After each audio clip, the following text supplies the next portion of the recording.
This is all rotten.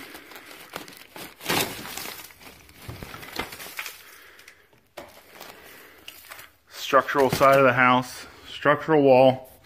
I'm going to bolt a 2x12 to the wall, both sides. Then we're going to lift it up with a jack like this here to bring it back where it should be. To cut a hole on this side to the inside and over there, and doing so we discovered all of our sheeting and this siding is missing. So we're going to have to take off all this siding here. And it's something weird going up there. You can tell it's missing all the way across the front of the house, kind of just to see what got covered up in the last remodel. For you those that don't know this, I just went through this when I came in to work, and I lent out my Sawzall. The Sawzall came back with a broken plug, so I wired in a new one right here. So that's working great. So the Sawzall is working. I can get to work now. But now, all of a sudden, my rock well, which worked fantastic, it's stuck. So now I can't drive my lag bolts in. I've had this for about 2 years.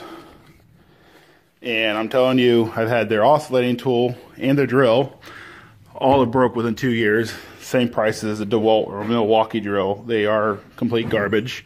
And I am going to run out and buy something that's good right now because I'm sick and tired of these nonsense tools letting me down. So this is how my day's been going. I'm on my way to a hardware store now to pick up a Milwaukee drill. It's the only name brand that I've never owned, so I guess we'll see how that goes. Kind of sucks because the hardware store is 25 minutes away, so I only have 6 hours of work between dropping the kids off from school and picking the kids up from school. If I don't want them in my hair, I gotta do it during school time. So, okay, see you in a bit. I'm back. I got my new tool here. The new tool totally outperforms this tool when it was working, which is kind of cool. I'm not a sponsor for Milwaukee or anything, but at first glance it seems to be okay. Probably do a follow-up review in 2 years, when maybe even 1 year, when most of my Rockwell tools start falling apart. Okay, back to the house. You can see I went up to what I believe to be good lumber. Everything down below and lower is termite eaten or rotten. This is all rotten and termite eaten. You can see I can pull this out by my hand. And this is an 8-inch beam here. An 8-inch hand-hewed beam, which is a shame. It's probably walnut or oak or something expensive and nice. Anyways, I took a 2x10 and I span it 10 feet. I put 2 1/4-inch lag bolts in every single stud, except here where there's no real load bearing underneath the window. And then I put a jack on either side. I have a beam like this on the inside and the outside. The idea is I'm going to lift this house up level, or about level, with these little 12-ton jacks. I wouldn't suggest going any smaller than a 12-ton. I was just too cheap to spring for the 20-ton jacks, which is what we typically use.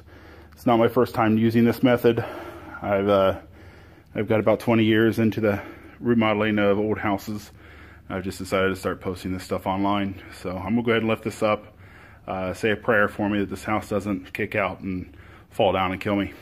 I wish I had a regular recorder, because I would have set this up so you guys can watch me lift it and hear all these scary sounds that it's gonna make. All right, thanks, bye. Hey, I decided to go ahead and give you a tutorial here on the jack. So I'm gonna go ahead and just slowly pump. Don't know if you can hear that cracking and squeezing in the lumber.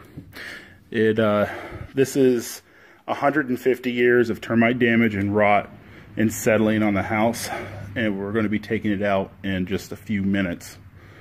So we just kind of give it a pump, watch your jack, make sure it's staying plumb, and you can see I have it securely on the brick foundation. I put shims under there to make sure my jack is standing straight up, because if that goes at an angle it will kick out and this house will come down. So I'm kind of waiting to see if I can get some pressure off of these. This is really what's holding the house up right now. Somebody years ago put in this beam here, the band board, to replace all this rotten stuff. You can come over here and you can see somebody rigged up some stuff over there to fix the corner. Probably the person that didn't put sheeting on the front of the house, because that's a piss poor job as well. So they just left all this rotten. I don't know if you can see that. It'll zoom in. That's all like just powder and dirt. That should have all been replaced when they did this little repair, which looks like it was done in the last within the last 10 years. So, okay, I think I lifted the house up almost a half of an inch between my two jacks. So all the weight is sitting on these two jacks right now. There's probably no weight sitting through here anyways because of how rotten this was. But you can see, I'm gonna go ahead and just take my framing hammer, little hit, and kind of just pull this apart. This is supposed to be an 8-inch thick hand-hewed beam. You can see it's just nothing but powder on the middle of it. There's even walnuts from squirrels. Sorry, I was looking at my hammer, not my camera. Not used to doing this. This is all just powder. This is wood. We're supposed to be wood. So I'm going to tear all of this out, sweep the whole thing up, then I'll come back and show you how I'm going to fix the sill board here and rebuild this wall. So now I got all the rot from that beam all taken out. Yes, I just pushed it into the crawl space. I'm going to be cleaning out this crawl space. It was filthy anyhow. So you can see I swept the top of the brick. Now this style of house was built, I don't know, 150 years ago, they say. So the style here on the foundation is actually supported over here by these rocks. And so they put these rocks, you better shot for you, if I can. They build these rocks, then they put a beam, an 8-inch hewed beam, from this corner all the way to the next pile of rocks. And then there's another pile of rocks like that over here in this corner. And then they fill in underneath with these bricks. I do not know if these bricks have a footer or not. I'm hoping that they do. They look okay to me, so I'm just going to put a 4x6, and I'm going to use treated. You always use treated on top of masonry or anything like that. And I'm going to span as far as I can from this jack to this jack with a 4x6. And then I'm going to construct 2x4s that come up and create what's called cripple studs. I'll cut all the tails off of these if they're rotten. Then I'll put a 2x4 underneath these two true 2x4s here, underneath of it, and then one along the side of it coming up into the good lumber. So it will be setting on new lumber down to the timber, and then the one on the right will be holding that one in place with nails or screws. Probably use nails because I got myself a nifty nail gun. So there you go. Okay, so I just put this beam in. I cut off all the 2x4s like I said I was going to do. Right here is actually, these appear to be red oak.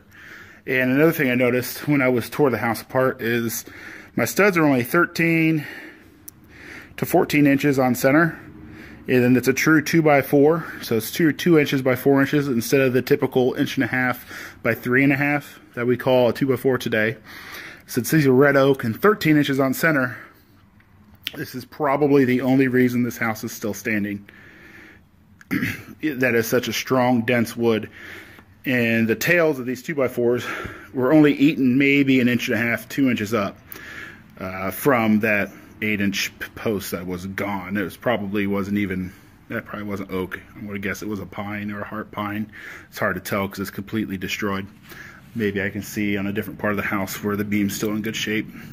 But anyways, I set this 4x6 on the side. I swept the top of the foundation up very good. And then I stuck these shims in there because I had just a little bit of a twist to get it so it's straight or level. I set it in a bead of glue to get a good seal on the bottom.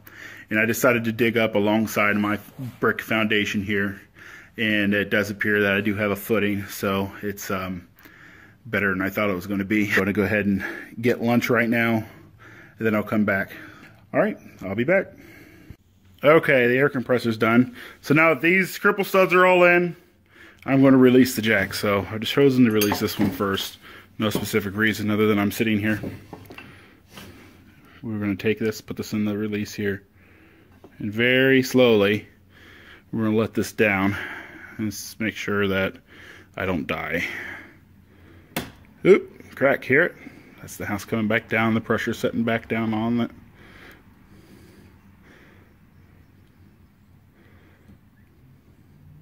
Still loosening. That should be pretty well it. Yeah, this is no longer holding anything. Okay, I'm going to lock this in place. And we're going to crawl over to this side. We're actually going to jump up on these rotted joists.